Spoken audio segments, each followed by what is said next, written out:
ஆடு மாடு திருடி பார்த்திருப்பீங்க, பஸ்ல போற பயணிகள் திருடுறத கூட பார்த்திருப்பீங்க.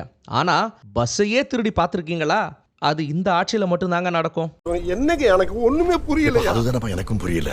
ஆமாங்க, கோயம்பேடு டிப்போல திருப்பதிக்கு போற அரசு பஸ்ஸை அங்கிருந்த அத்தனை அரசு பஸ் டிரைவர் கண்டக்டர்னு எல்லாருக்கும் நாமத்தை போட்டு கோவிந்தா சொல்லிட்டு ஆந்திராக்கு எடுத்துட்டு போயிருக்கான் ஒரு திருடன். இது உங்கள் சொத்து, இது உங்கள் சொத்து.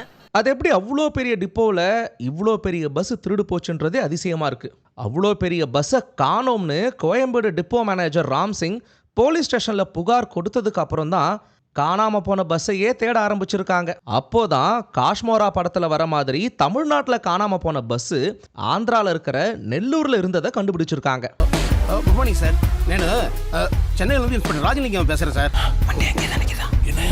அந்த பஸ்ஸை திருடினது யாருன்னு பார்த்தா ஒரு காது கேட்காத வாய் பேச முடியாத மாற்றுத்திறனாளி ஞானராஜன் சாஹின்னு விசாரணையில தெரிய வந்திருக்கு. நிறுத்தி இருந்த பஸ்ஸை திருடு போற வரைக்கும் யாருமே கவனிக்காம இருக்காங்கன்னா எந்த அளவுக்கு வேலை செய்யறவங்க விவரமா இருந்திருக்காங்க பாருங்க. இன்னும் என்னெல்லாம் திருடு போய் தெரியாமலே இருக்குன்னு அந்த ஏழுமலையானுக்கு தான் வெளிச்சம்.